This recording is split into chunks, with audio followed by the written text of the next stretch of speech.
አይ ዝም ብዬ ነው። የድመት አራዳ አይጥ ሰርቆ በላሉ። ገና ስራ ሳንጀምር እኔ ማታለል ጀመርሽ ማለት ነው። እናቴን ፍለጋ ነው የመጣሁት። የኔን ስም፣ የኔን ቦታ፣ የእናቴን ፍቅር ሰርቀሽኝ እንደምትኖሪ ጠርጥሬ ነው የመጣሁት። አይ ሀብል፣ እኔ እናትሽን አልወሰድኩብሽም።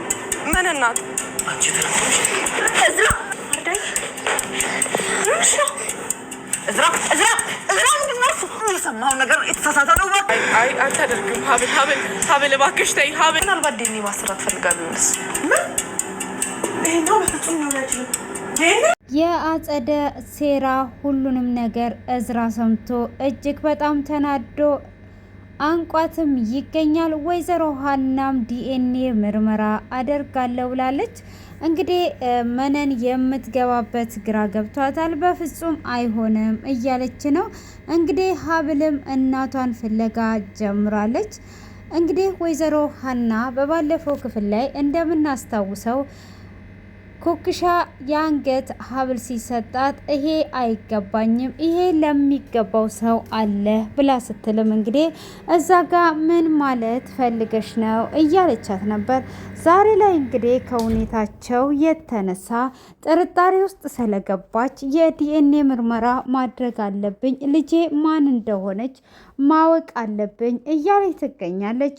ሆኖም እንግዲህ መነንም ይሄንን ነገር የምታውቀው ኩኩሻ ልጇ እንዳልሆነች ስለምታውቅ ኩኩሻም የዲኤንኤ ምርመራ አደርጋለሁ ብላለች። ሀና ስትላት ይሄ ነገር በፍጹም አይሆንም፣ እንዴት ነው ይሄ ነገር የሚሆነው? ይሄ ነገር እንዳይሆን ማድረግ አለብን። የምን ዲኤንኤ ምርመራ ነው የምታደርገው እያለች ትገኛለች። ሆኖም እንግዲህ ሀናም ጥርጣሬ የገባት ሁሉንም ነገር በዲኤንኤ ማረጋገጥ ትፈልጋለች። እንግዲህ እነሱ ያላቸው ጉጉት ካናዳ የመሄድና የሀናን ንብረት እንዳለ በእጃቸው ማስገባት ነው። ሆኖም እንግዲህ ዛሬ ላይ እቅዳቸው ሁሉ ፈርሶባቸው ወይዘሮ መነንም እጅግ በጣም ደንግጧ ትገኛለች። ሆኖም እንግዲህ በባለፈው ክፍል ላይ እንደምናስታውሰው አጸደ በመጀመሪያ ጊዜ እዝራን መግደል አለብን፣ ሀብት የሚገኘው በደም ነውና ስለዚህ እዝራን መግደል አለብን ብላ ስትልም በፍጹም አይሆንም ብላ ነበረ መስሪ። በፍጹም ይሄ ነገር አይሆንም፣ ወንድሜ እንዲገደል አልፈልግም ብላ ስትላትም አይ ይሄንን ነገር ዲቃላ ወንድሜ ብለሽ ትያለሽ እንዴ? ምን ስትሆኝ ነው ለሱ ደግሞ ከእንደገና መቆራቆር የጀመርሽው? በማለትም እንግዲህ ካወዲህ እኔ ወደ መጀመሪያዬ ወደ መልካምነት እመለሳለሁ፣ ካንቺ ጋር በፍጹም ይህንን ነገር አልቀጥልም ብላት ነበረ። ሆኖም እንግዲህ አጸደ እንዴት እንደዚህ ትያለሽ? እኔ ራሴ አሳድጌሽ ጭራሽ አፍ ለአፍ ከኔ ጋራ መካፈት የፈለግሽበት ነገር ምንድን ነው? ይሄማ በፍጹም አይሆንም፣ እቅዴን እንድታፈራሺ አልፈቅድልሽም በማለት እንግዲህ እየተደባደቡ ነበር ክፍሉ የተጠናቀቀው። ሆኖም እንግዲህ ከተገላገሉም በኋላ ከመነን ጋር የጀመረችው ስራ ነበር። እንግዲህ መነንም እህቴ ናት በማለት እንግዲህ አጸደን አስጠግቷት ነበር። አጸደም እንግዲህ የተጠጋቻት የሀናን ንብረት በአጠቃላዩ ለመውሰድ ነበር። ሆኖም እንግዲህ በፍጹም እኔ እያለው ኩኩሻ እኔ እያለው በፍጹም እንደዚህ አይነት ነገር አታደርጉም። ከመቼ ጀምሮ ነው እህት የሆናችሁት? ወይዘሮ ዘነቡ ብለሽ አውሪ እያለቻትም ነበር። ሆኖም እንግዲህ ዛሬ ላይ ቀስ ብላ መነን ልትክዳ ስትል ከማን ጋር እንደተጋጠምሽ አላወቅሽም እንዴ? ድንቢጥና ምንድን ያለችው እንደዛ ትላታለች። ሆኖም እንግዲህ አሁን ላይ ግራ ተጋብተዋል። እንግዲህ እዚህ ጋር ሀና ዲኤንኤ ምርመራውን ካደረገች ነገሮቹ ሁሉ ይገላበጡባቸዋል።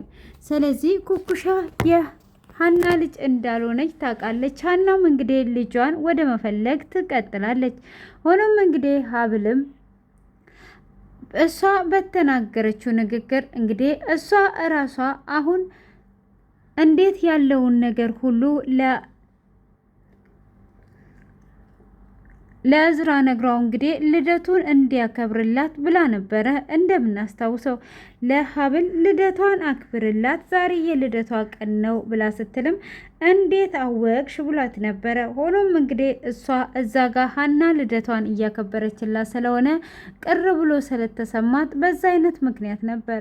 ሆኖም እንግዲህ ይህ አይነት ጥርጣሬ ስለነበረ አሁን ላይ ሀብል እንግዲህ ጥርጣሬ ገብቷታል። ምንድነው እየተካሄደ ያለው? እኔ ስንት ጊዜ ሙሉ ደጋግሜ ስጠይቃት ልደቴ መቼ ነው ወደዚች ምድር የመጣሁት ብላ ስትልም እዚህ ምድር መተሽ ምን ጠቀምሽ? እዚህ ምድር ራሱ በመምጣትሽ እያለች እንግዲህ አንዲትም ቀን ነግሯት የማታውቀው መነን ዛሬ ላይ ደግሞ እንግዲህ ኩኩሻ ነግሯታለች። ይህ ነገር ጥያቄ ፈጥሮባት እንግዲህ እናቷን ፍለጋ ሄዷለች። እንግዲህ ኩኩሻም ደግሞ እጅግ በጣም እየጨነቃት በህልሟ ሁሉ ሀብል እየመጣችባት እኔ የኔን ህይወት እየወሰድሽ ነው ያለሽው፣ እኔ እናቴ ፈልጌ ሁሉንም ነገር ሰምቼ ነው የመጣሁት የሚል ብዙ ነገራት በኩኩሻ ውስጥ እየተመላለሰ ይገኛል። ሆኖም እንግዲህ ማርዳ በበሩ ስር ሆና እየሰማችውን እንግዲህ ሕፃንም ብትሆን እንዳትናገሪ ከተነገርሽ ወየውልሽ ብላት ነበር። ሆኖም እንግዲህ መስሪ አይ እቺ ልጅ ሕፃን ናት፣ ምንም ነገር እንዳታደርጊያት፣ በቃ አልናገርም ካለች አትናገርም ብላት ነበረ።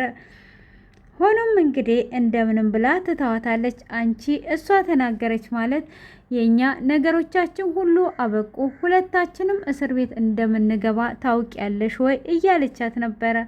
ሆኖም እንግዲህ እንደዛም ብትላት እሷም እንግዲህ ትቷት ነበር። ሆኖም መስሪ እንደምናውቀው እጅግ በጣም እየቃጀች እየተጨነቀች እሷ ሕፃኗ ላይ ያደረገችው ነገር ልታደርግባት ያሰበችው ነገር በጆሮዋ ቅጭል እያለባት ብቻዋንም እየጮች አቶ እስክንድርም መጥቶ ምን ሆነሻል ብሎ ሲልም አባዬ አንተ ጥሩ ሰው አድርገ አሳድገኝ ነበረ፣ ሆኖም ግን አሁን ወደ ድሮዬ ማንነት መመለስ እፈልጋለሁ እያለችው ነበር። ሆኖም እንግዲህ ወደ ማርዳም እየቀረበች ነበር። ዛሬ እንግዲህ ማርዳ ያለውን ነገር ለአቶ እዝራ ትናገራለች። አቶ እዝራም እንግዲህ አጸደን ሊገላትም ደርሶ ነበር። እንዴት በአንድ ፍርዬ ሕፃን ላይ እንደዚህ አይነትስ ነገር ታደርጊያለሽ? ምንስ ነው እያረግሽ ያለሽው? ብሎ ሲላትም እሷም እንደተለመደ የሰማከው ነገር ሁሉ ውሸት ነው እያለች ትገኛለች። ይሄ ነገር ምንም አይነት ውሸት የሌለው እንግዲህ እሷ ለሕፃን ልጅ እንኳን ርራዬ የሌላት ሕፃኗን እንደዛ እያሰቃየች ነው። ሆኖም እንግዲህ አሁንም ሕፃኗ ላይ እየዛተችባት ነው የሚገኘው ማለት ነው። እንግዲህ እዝራ ደግሞ ስለሚቸኩል ነገሮችን ሁሉ ሊያበላሻቸው ነው። እንዴት አድርጎ ወዴት አድርጎ ሕፃኗ ላይ ጉዳት ይደርሳል ብሎ ሳያስብም እንግዲህ አሁን ላይ ሕፃኗ አሁን ላይ ከባድ ሁኔታ ውስጥ ነው የምትገኘው። ሆኖም እንግዲህ እንዴትስ ይሆናል? አሁን ላይ ያለበት ነገር ከባድ ሁኔታ ውስጥ ገብቷል። እዝራም እንግዲህ እቺ ሕፃን ልጅ ምን ትሆን ወይ ብሎ አንዲት አፍታ እንኳን ሳያስብ እንግዲህ እሷን ለመግደል እንደሆነ እነሱ ምንም ነገር የማያውቀው እዝራ ዛሬ ላይ እንግዲህ አጸደ ላይ እጁን አንስቷል። እንዴት አጸደ እንደዚህ ታደርጊያለሽ ብሎ ሲላትም አጸደም እንግዲህ እሷ ምንም ነገር እንዳላደረገችና ዝም ብሎ ወሬ እንደሆነ ትነግረዋለች። እሱም እንግዲህ አልተቀበለም።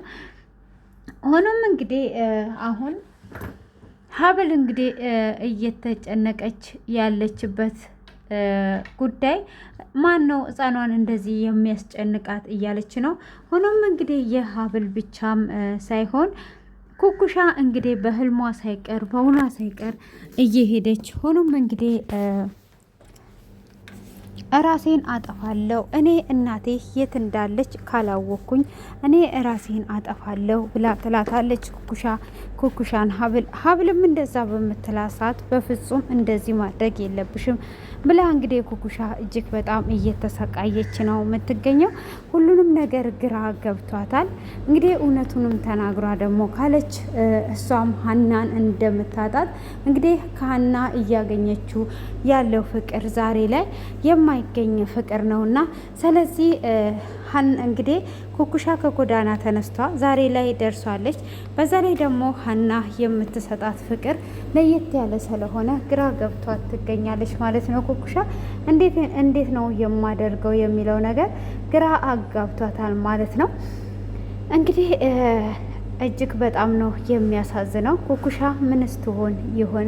እናንተስ ምንስ ነው የተሰማችሁ? እንግዲህ የተሰማችሁን ደግሞ ሁላችሁም ኮሜንት ላይ ታስቀምጣላችሁ ማለት ነው። ኩኩሻ መናገር አለባት ወይስ መናገር የለባትም? ዝም ማለት ነው ያለባት? እንዴት ነው የምትሉትን ነገር ኮሜንት ላይ ታስቀምጣላችሁ። እጠብቃችኋለሁ ማለት ነው።